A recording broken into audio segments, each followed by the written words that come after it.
Pues bienvenidas y bienvenidos a Inventando la Rueda, el podcast de la Cátedra de Innovación de la Universidad Autónoma de Madrid en Economía y Gestión de la Innovación. Y hoy en nuestro sexto capítulo tenemos aquí a Teresa Riesgo. Muchas gracias, Teresa, por venir. Muchas gracias por invitarme. Muchas gracias. Es todo un honor porque Teresa es ingeniera industrial, catedrática de Tecnología Electrónica de la Universidad Politécnica de Madrid y desde 2020 secretaria general de Innovación en el Ministerio de Ciencia, Innovación y Universidades. Así que bueno, para nosotros es un honor tener este cierre de la primera temporada del podcast contigo y repito nuestro agradecimiento. Bueno, muchas gracias por invitarme porque yo creo que este tipo de actuaciones son muy importantes para nosotros, para que se hable de innovación, y yo creo que venga además de la universidad, y una universidad como la Universidad Autónoma de Madrid, pues yo creo que le da una garantía desde luego buenísima. Y muchas gracias, Ollana, por ser tan cariñosa. Un placer. Pues si te parece empezamos. Eres profesora y catedrática investigadora y nos gustaría saber un poquito cómo ha sido a nivel personal o qué te ha llevado a dar ese salto al mundo de la gestión pública, a la política y a involucrarte en la actividad del ministerio. Bueno, esto fue todas estas cosas ocurren de una manera bastante casual, ¿no? De hecho, ocurrió cuando ocurrió la moción de censura de 2018. Y entró el nuevo equipo en el recién creado en aquel momento Ministerio de Ciencia, Innovación y Universidades. La que era entonces la secretaria de Estado, Ángeles Heras, a la que le estoy muy agradecida desde luego por aquello, me llamó y no nos conocíamos de nada, me llamó, alguien le había dado mi nombre y me ofreció ser entonces directora general de I+D+I, que es el primer puesto que ocupé. Y ahí estuve desde julio del 18 hasta enero del 2020, que entré como en la siguiente legislatura como secretaria general de Innovación. Bueno, cuando me lo plantearon, desde luego lo primero que sientes es un vértigo porque dices, bueno, no sé en lo que me voy a encontrar, y efectivamente lo que te encuentras es bastante distinto a lo que conocías, pero yo siempre he sido partidaria bueno, me gustan los cambios, en general me gustan mucho los cambios, en mi vida y en todo me gustan los cambios, y también me planteé, bueno, quizá si en vez de estar siempre pensando en lo que debería hacerse, pues vamos a intentar hacerlo, ¿no? Y con esa ilusión entré y con esa ilusión sigo. Así que, bueno, han pasado casi 6 años y estoy satisfecha de algunas de las cosas que hemos podido hacer, llevar adelante, y bueno, y todavía con mucha ilusión de hacer cosas nuevas, desde luego. ¿Y qué aporta? Bueno, sabes que este podcast, sobre todo en la primera temporada, nos hemos enfocado en el Deep Tech, entonces la visión de una científica investigadora puede ser muy interesante y se han anunciado ya en numerosas ocasiones, ¿no?, el lanzamiento de la estrategia española de Deep Tech. No sé si desde tu experiencia, ¿qué nos puedes contar sobre esta estrategia? Bueno, esa estrategia, tú tienes un poco de responsabilidad, te lo voy a decir, porque también hubo algunos informes y algunos estudios que hicisteis desde distintos ámbitos sobre la necesidad o la importancia de hacer este tipo de estrategias Deep Tech, como el que hicisteis vosotros desde la Cátedra Rafael del Pino, y yo creo que es fundamental, digamos, el que a veces alguien, o el poder leer un estudio interesante sobre un tema para que nos dé la posibilidad de iniciarlo, ¿no?, o la ilusión por iniciarlo. Entonces, de alguna manera algo tienes que ver. Esto por un lado. Luego, claro, yo vengo de las Deep Tech también. Yo me he pasado la vida luchando por que en España tuviéramos un protagonismo, en España y en Europa, un protagonismo en tecnologías que no eran sencillas y que requerían mucho tiempo de afianzamiento y de maduración, pero que luego generaban réditos muy altos. En mi caso, yo trabajé durante mi primera parte de mi carrera profesional en la universidad, sobre todo en el ámbito de la microelectrónica, del diseño microelectrónico, y observé cómo en aquella época que hubo un boom y se hizo desde un proyecto nacional estratégico muy importante hasta la participación española en muchos proyectos europeos, sobre todo en este ámbito, y fui viendo cómo en Europa fuimos abandonando a veces esas deep tech para acometer o dedicarnos a cosas que eran menos deep o eran algo más soft, y en particular pues todo pensábamos y escuchábamos muchas veces el papel de Europa no es por ejemplo el fabricar o el diseñar chips, porque esto ya lo harán otros por nosotros, y nosotros lo que vamos a hacer es poner servicios de valor añadido sobre esto, que estuvo bien y que está bien y ha dado buenos negocios seguramente en algunos ámbitos, pero esto nunca se debió abandonar. Y entonces esto es el ámbito de la electrónica, pero en otros ámbitos ha ocurrido algo parecido. Y nos hemos encontrado con que pues llega una pandemia y en Europa no sabíamos casi ni diseñar, había casos muy particulares, pero casi ni diseñar ni fabricar aparatos como un respirador de un servicio de una UCI, ¿no? Y entonces dices, ¿pero y esto por qué? Y dice, no, porque todas las empresas que hacían esto se han ido vendiendo, externalizando, se fabrican en otros países, se hacen en otros países, y nos encontramos con situaciones a veces pues muy graves. Y esto yo creo que ahora el tema ha revertido y nos encontramos en una situación en la que en Europa nos planteamos que tenemos que tener autonomía estratégica. Esta de la autonomía estratégica abierta es nuestro mantra y el lema, digamos, con el que estamos trabajando en Europa en muchos aspectos. No solo fue el COVID, sino también la situación geopolítica que tenemos en este momento, la seguridad, la defensa, y también las crisis que ha habido en el ámbito energético, que tenemos que tener tecnología propia, en el ámbito de la electrónica y la digitalización, que tenemos que tener tecnología propia porque nos encontramos con que hay una escasez de chips. Nos encontramos esto en el año 2020-2021, había una escasez de chips, y cuando miramos hacia arriba nos encontramos con que esos chips se fabrican en un 70% en un país, en una fábrica y en una empresa. Esto es una situación seguramente insostenible, y cuando nos hemos dado cuenta de todo eso, pues yo creo que le hemos puesto digamos, hemos ido poniendo soluciones a través de los PERTES, por ejemplo, o a través de otros proyectos estratégicos. Y creo, y esto lo pienso también, creo que como investigadora y como desarrolladora de tecnología, que o la tecnología de partida es propia, o volvemos a tener un problema después, porque el problema nosotros podemos componer equipos con cosas que compramos fuera, que es muy loable y en general puede dar muy buen resultado, pero el tener tecnología propia, eso sí que da esa autonomía estratégica. De tal manera que miramos hacia adentro y decimos, ¿es esto algo que podemos hacer en España? Nos preguntamos, ¿no? ¿Es esto algo que en España podemos tener algún papel que jugar? Y la respuesta es sí.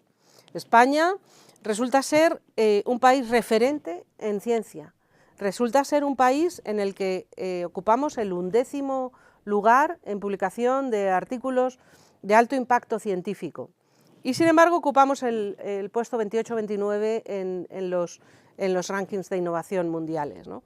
No nos corresponde seguramente ni el 11º ni el 29º o 28º, y entonces necesitamos cubrir ese gap. Es por tanto que yo creo que hay una opción muy buena de hacer que esa ciencia que se hace en España se convierta en una tecnología aprovechable para el mercado, para las empresas y también, por supuesto, para la sociedad en general, ¿no? Así que yo creo que hay una oportunidad que viene dada de todo esto, y cuando también miramos hacia afuera nos damos cuenta de que no somos los únicos que nos hemos dado cuenta de esto.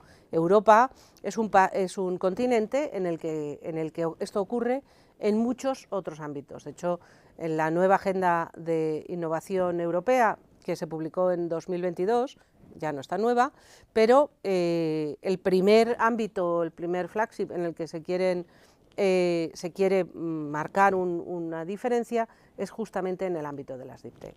Y esto yo creo que es algo que podemos ver alrededor de nuestros países hermanos, y estamos hablando de ello muy a menudo. ¿Por qué una estrategia Deep Tech? Pues porque el Deep Tech necesita mecanismos y seguramente instrumentos que otro tipo de tecnologías no necesitan tanto, porque las están cubiertas por el mercado. Están cubiertas por el mercado del capital riesgo, por ejemplo, en el ámbito del desarrollo de aplicaciones digitales o de aplicaciones software. Yo creo que hay muchos mecanismos para hacer esa transferencia, para hacer llevar esas tecnologías al mercado, pero el ámbito de Deep Tech requiere paciencia y requiere bastante confianza en el propio sistema. Y esto es algo que los gobiernos, las administraciones públicas podemos hacer. Y no sé hasta qué punto se puede desvelar un poquito en qué va a consistir esa estrategia, o si, por ejemplo, se ha fijado en industrias específicas o tiene una visión más amplia, no tanto en industrias, sino enfocada a determinadas debilidades que tienen las Deep Tech que no tienen otro tipo de empresas, o cómo lo estáis conformando. Bueno, tenemos todavía estamos en un momento de discusión un poco interna de cuál va a ser el alcance, hasta dónde queremos llegar, ¿no? Yo creo que hay, en cuanto a hay una parte que se refiere a qué tipo de tecnologías queremos abordar. A veces poner puertas al campo es demasiado atrevido, pero ahora mismo, digamos, si pudiéramos enumerar unas cuantas, yo creo que hay tecnologías que tienen claramente la marca Deep Tech muy, muy avanzada, ¿no? Claramente las biotecnologías, todo lo que tiene que ver con el avance biotecnológico, no solo para el ámbito de la salud, sino un poco más amplio también en las biotecnologías aplicadas al agro o a One Health, o como queramos llamarlo. Un segundo ámbito podría ser todo el ámbito de la energía y de la sostenibilidad. Ahí hay un desarrollo tecnológico que vamos a necesitar muy fuerte para llevar nuevos vectores energéticos a término, pues como puede ser desde el hidrógeno hasta la fusión nuclear, por ejemplo. Hay un tercer ámbito que yo creo que también nos gustaría, bueno, yo creo que tiene mucha importancia, que es todo el ámbito de las tecnologías habilitadoras de la digitalización, es decir, la electrónica, la fotónica y sus derivados, incluyendo la cuántica, que a veces la dejamos fuera, pero no deja de ser una tecnología habilitadora también para la digitalización. Cada una está en un estado de desarrollo distinto, seguramente. Me gustaría destacar los materiales. Los materiales tienen una visión muy amplia. De hecho, ha habido una declaración del Consejo de Competitividad la semana pasada sobre este tema de los materiales, perdonad. Y luego ámbitos como espacio, por ejemplo, que también son muy transversales, que también tienen mucha importancia. No voy a dejar fuera, perdón, es que está en la Universidad llena de polen. Primavera es lo que tiene. Bueno, hay un ámbito que es la inteligencia artificial, en la que, por supuesto, no se queda fuera. Afecta a todos y cada uno de estos que he nombrado, porque la biotecnología está ahora muy afectada por la inteligencia artificial o por supuesto los materiales, pero, o por supuesto la electrónica, desde luego, pero también creo que las bases de la inteligencia artificial también son el ámbito de la Deep Tech, no tanto el uso de la inteligencia artificial. Sino porque en ese sentido luego ya enseguida, bueno, la definición se va quizá diluyendo, ¿no? No sé si también hay una parte de definitoria de Deep Tech en el trabajo de la estrategia. Es muy complicada, sí. Yo creo que sí, y yo creo que responde a veces hacer una definición ex ante de que esta tecnología es o no va a ser Deep Tech, es difícil de decirlo, porque yo creo que es muy importante decir que son tecnologías que para su llegada al mercado van a necesitar tiempo y un esfuerzo económico fuerte. Yo diría que esto es lo principal que las define. Y luego que son transformadoras, que tienen que tener un impacto transformador en la industria, en los mercados y en la sociedad, seguramente. Por supuesto, la sostenibilidad está de por medio. Quiero decir, no se trata de hacer nada que vaya a ir en contra o que vaya a generar un perjuicio a la propia sociedad. Esto yo creo que se da por hecho, pero me gustaría aclararlo porque se trata de estos ámbitos. Lo que pueda aparecer de por medio, porque claro, estamos hablando de mucho tiempo, puede ser tiempos muy largos de lo que estamos hablando, y pueden aparecer cosas nuevas. Seguramente hace 10 años no hablábamos de la fusión nuclear como hablamos ahora, o no hablábamos de la cuántica como hablamos ahora, que la vemos mucho más cerca, ¿no? Y ya empiezan a aparecer muchas empresas emergentes o startups que están dedicadas a esto y que desde luego hay que apoyarlas, ¿no? Yo creo que esto es por un lado. Luego hay otra parte que es hasta dónde queremos llegar, y esa es una parte que también tenemos que definir, y para eso estamos empezando a hablar, digamos, basándonos en este primer core, digamos, en esta primera núcleo de la estrategia.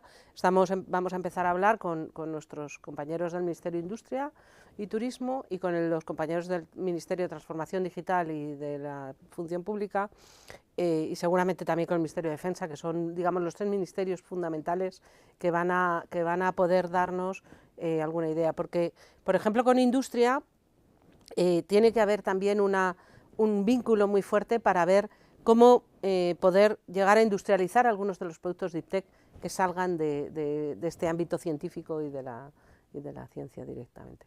Y seguramente economía, comercio y empresas son muy importantes también, porque también habrá que hablar de los mercados, de cómo vamos a tratar estas empresas. Seguramente Hacienda también le pediremos algo, porque siempre le pedimos algo a Hacienda, y seguramente, digamos, que va a haber otros ministerios con capacidades más habilitadoras, pero digamos en la parte técnica también eso es muy importante, ver el alcance que vamos a tener. O sea que va a estar de alguna manera dirigido por el Ministerio de Innovación, pero con participación en colaboración con el resto de...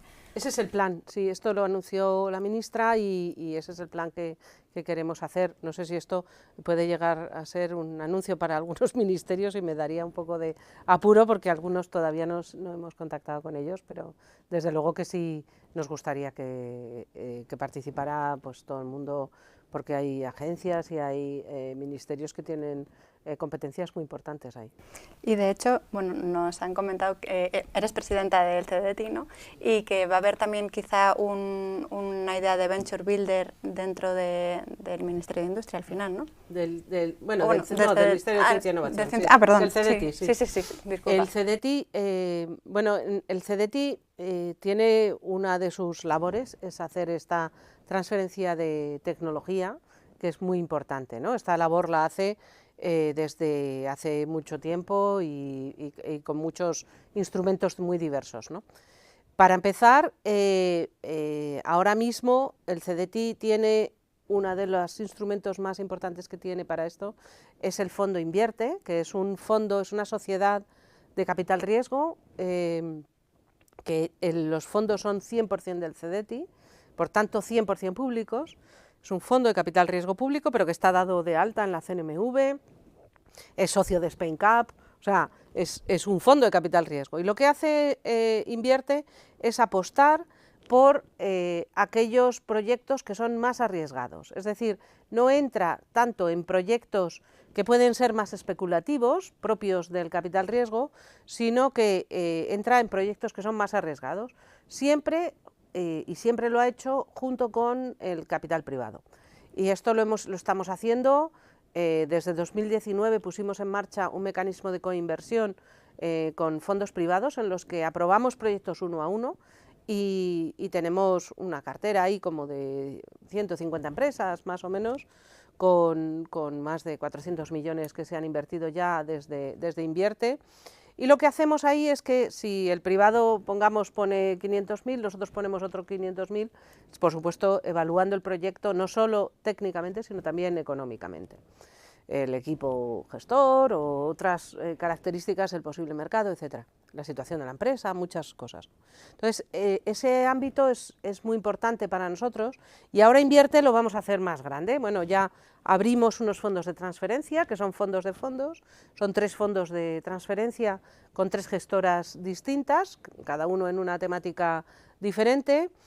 Tenemos algunas inversiones estratégicas ya aprobadas, que son inversiones de continuación o de darle un empuje mayor, donde hemos invertido, pues, por ejemplo, 20 millones de euros en una empresa que hace tanques de altísima presión en Burgos, que se llama Hyperbaric, y que hacen esto para la industria alimentaria, pero también para almacenar hidrógeno y también ahora para fabricar circuitos integrados, con lo cual, bueno, hay algunas empresas que consideramos estratégicas, digamos, estamos apostando más por ellas.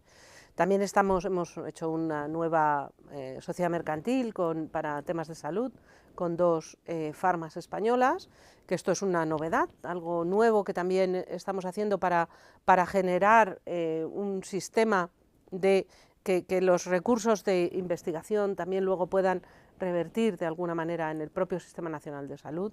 Es una apuesta fuerte, pero creemos mucho en ella.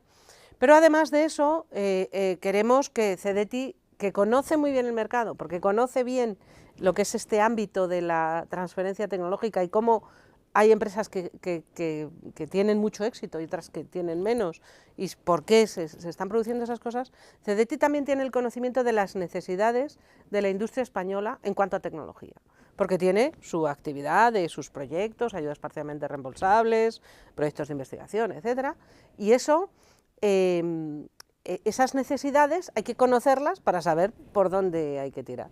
Entonces, CDTI vamos a promover el que haga vamos a proporcionar, digamos, una posibilidad de que ayude a que esas tecnologías que son muy prometedoras, que se están desarrollando a veces en el sistema público o no, porque podrían desarrollarse en un sistema privado, o sea que no estoy hablando solo de lo público, pero en muchos casos esto va a venir del mundo de la ciencia, ayudarlas especialmente a que se cree una empresa, tengan un empujón y tengan buena gestión, buenas prácticas, que al final, bueno, esto es lo que le va a dar el futuro, ¿no? Y vamos a ver cómo nos funciona.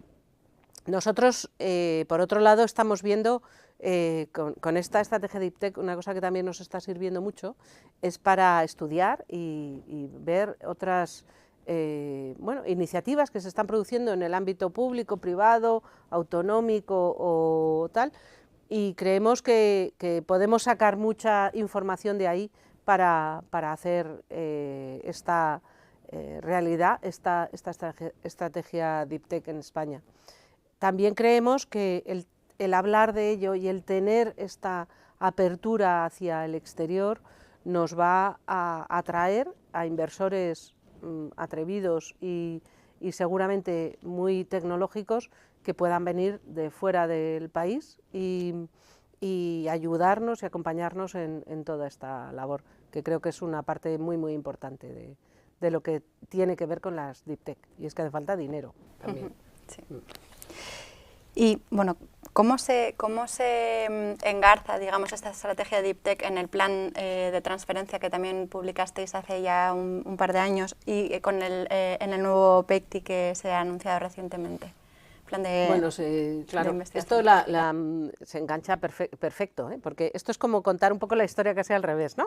Estamos en el Deep Tech, en realidad nos hemos dado cuenta en el plan de transferencia, es un plan que también aprobamos en diciembre del 22, se aprobó en Consejo de Ministros, es un plan de todo el Gobierno de España, bajo la tutela de la ministra Diana Morant, que fue la que lo presentó en el Consejo de Ministros, y es un plan que tiene 15 medidas para favorecer la transferencia de conocimiento y la colaboración entre el ámbito científico y el ámbito empresarial. Esto es básicamente, y conseguir que los resultados científicos lleguen a la sociedad. Dices, bueno, pues esto es más o menos lo mismo. Bueno, no es lo mismo porque yo diría que el plan Deep Tech es un poco más pequeño y más profundo, ¿no? Si podemos decirlo así.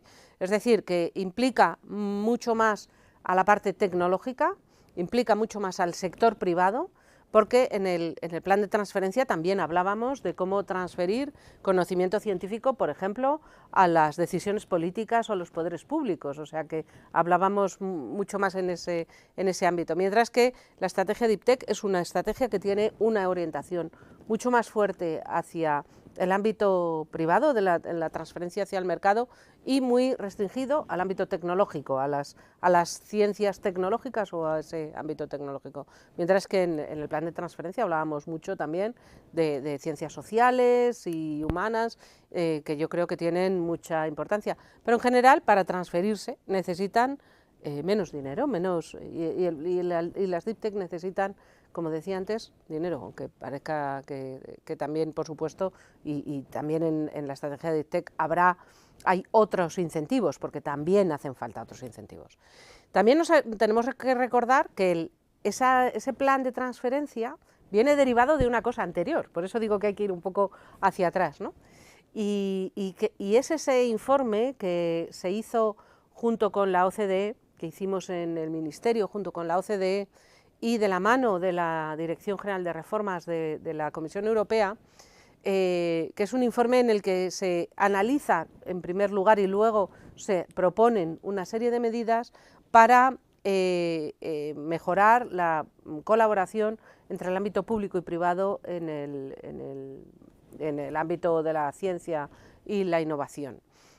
Aquel informe en realidad vino porque en el año 18-19, cuando llegamos al Ministerio, nos dimos cuenta de este problema de la transferencia, que es muy notable y que todos somos muy conscientes, y entonces pedimos una ayuda a esta Dirección General de Reformas, que tienen un programa de reformas estructurales, ¿no?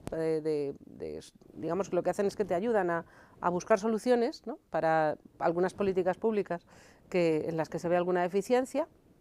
Y entonces, bueno, pues hicimos este informe de la OCDE con la colaboración de expertos españoles y también con la colaboración de, yo no sé, pero ahí hay casi 100 personas a las que se entrevistó, participó muchísima gente y fue muy bueno. Entonces, de aquello de la OCDE, digamos, hemos llegado ahora al plan Deep Tech, por supuesto sin abandonar para nada nuestro plan de transferencia y colaboración. Quiero decir, vamos a seguir ahondando en todos los ámbitos que tenemos en ese plan de transferencia, que quiere decir que queremos ayudar también a la toma de decisiones políticas basadas en ciencia, y esto hay una nueva oficina en Presidencia de Gobierno que se está dedicando a esto, pero también a todo lo que tiene que ver con la ciencia ciudadana o la educación científica de los ciudadanos, que creemos que también es súper importante. En cuanto al PEICTI, bueno, el PEICTI el PEICTI es el Plan Estatal de Investigación Científica, Tecnológica y de Innovación. Voy a hablar sin siglas, venga, voy a intentarlo. Este es un plan que se acaba de aprobar, cubre del año 24 al año 27, y es la implementación, digamos, de la Estrategia Española de Ciencia, Tecnología e Innovación desde la parte del Estado. El PEICTI, este plan estatal, tiene una característica que es diferencial respecto de los anteriores planes, y es que es mucho más transversal, en el sentido de que no hay unos programas específicos para el ámbito científico, otro específico para el ámbito innovador, sino que está todo un poquito mezclado. De forma que hay, pues yo qué sé, hay 5 programas, uno de recursos humanos, donde se incluyen recursos humanos de ciencia, tecnología e innovación en todos los ámbitos. Hay un programa de infraestructuras, que de nuevo son infraestructuras científicas, pero también pueden ser infraestructuras de innovación, infraestructuras nuevas que puedan aparecer. Hay un programa de innovación en sí mismo, en el que se habla de innovación para el ámbito público y privado. Por supuesto, el ámbito privado y la generación de nuevas startups. Hay digamos, un subprograma que tiene mucha importancia ahí, y ahí habría mucha relevancia, toma mucha relevancia en las Deep Tech.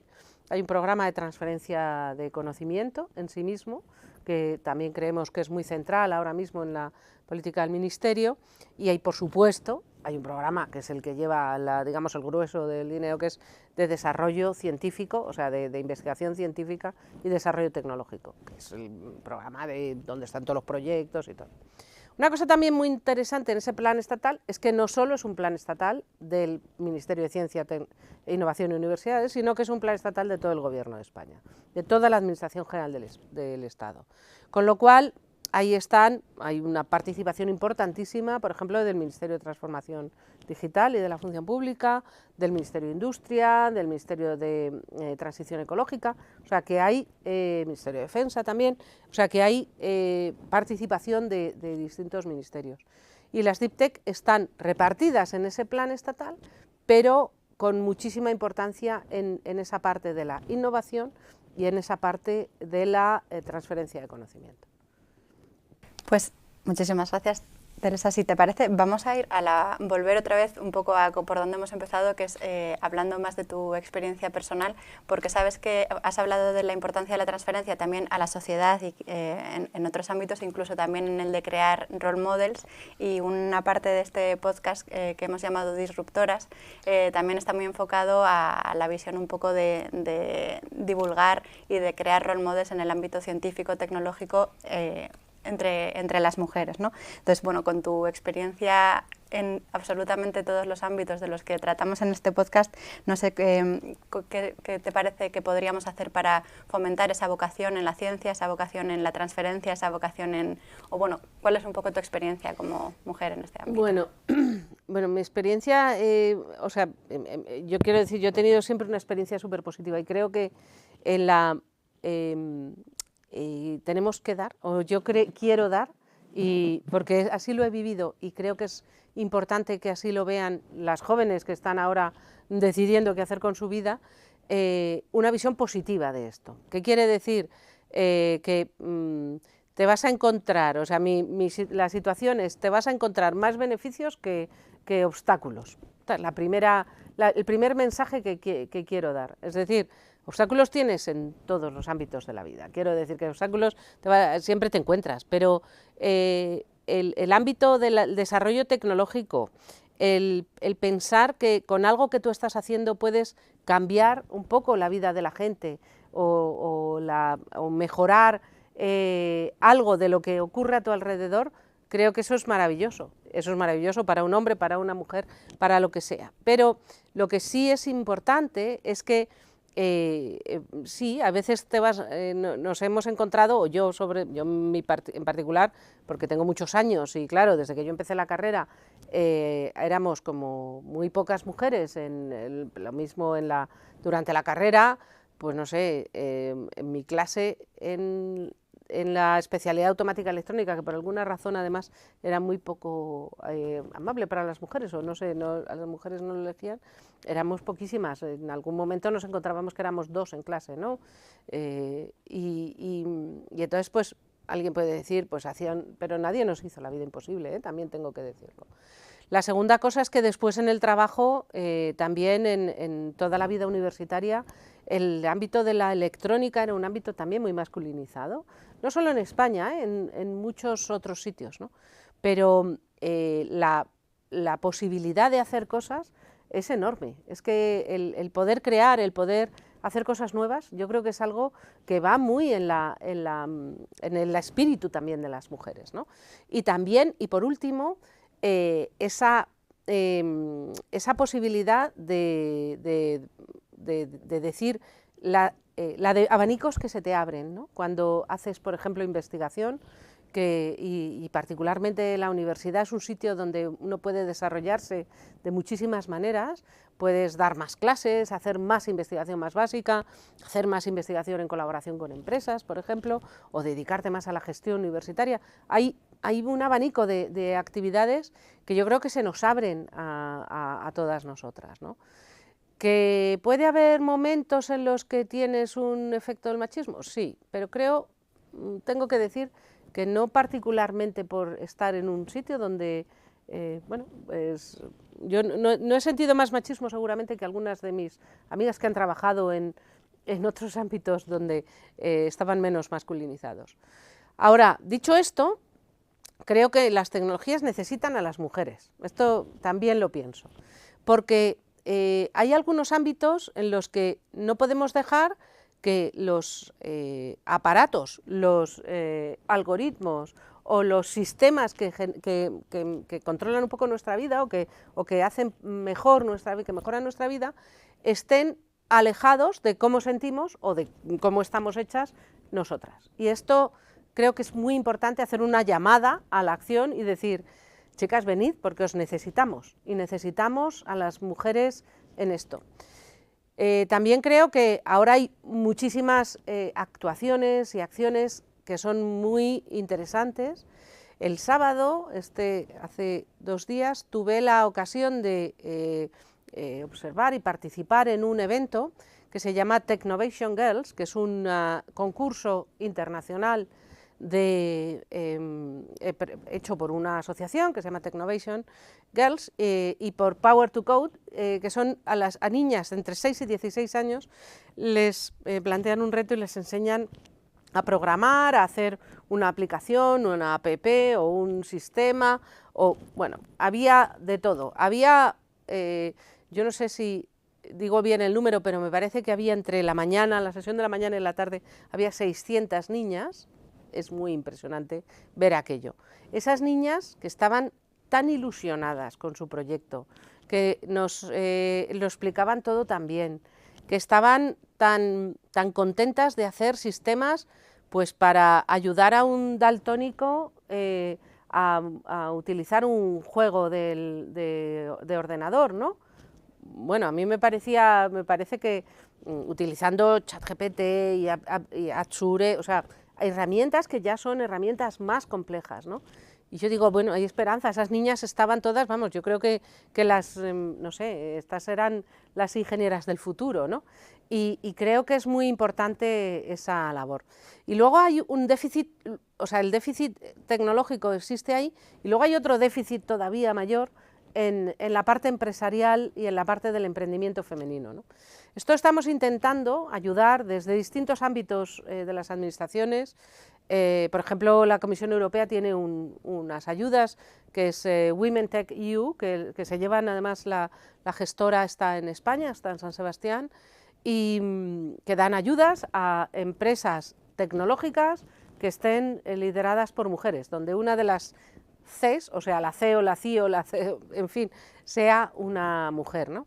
Nosotros en CDTI tenemos unas ayudas que son Neotec, que son para startups tecnológicas, es una primera ayuda para startups tecnológicas, en las que hacemos una reserva de fondos para empresas lideradas por mujeres, porque creemos que es muy importante que las mujeres vean ahí referentes y que vean también todos estos aspectos.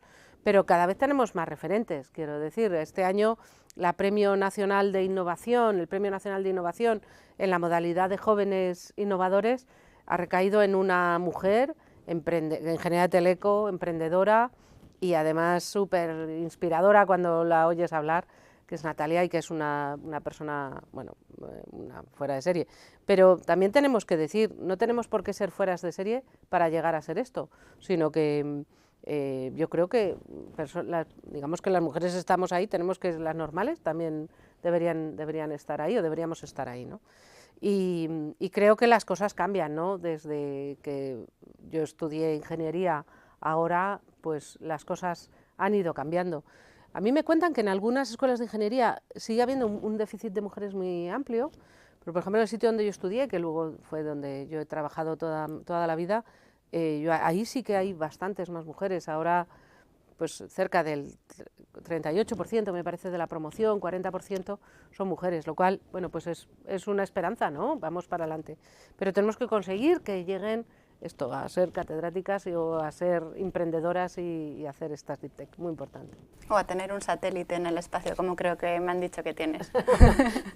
Tengo un chip que vuela en el espacio y que desarrollamos entre otra mujer y yo, que ahora es una profesora titular de la Universidad Carlos III, y estamos muy orgullosas. Ella lo hizo en su proyecto fin de carrera, en eso, y yo dirigí su proyecto fin de carrera, y entre las dos hicimos aquel chip, o diseñamos aquel chip, y efectivamente está volando ahí en un satélite meteorológico o no sé qué. Pero bueno, esto nos pone siempre, no sé, yo creo que es una alegría, ¿no? El poder pensar que hay algo de lo que has hecho que está por ahí, ¿no?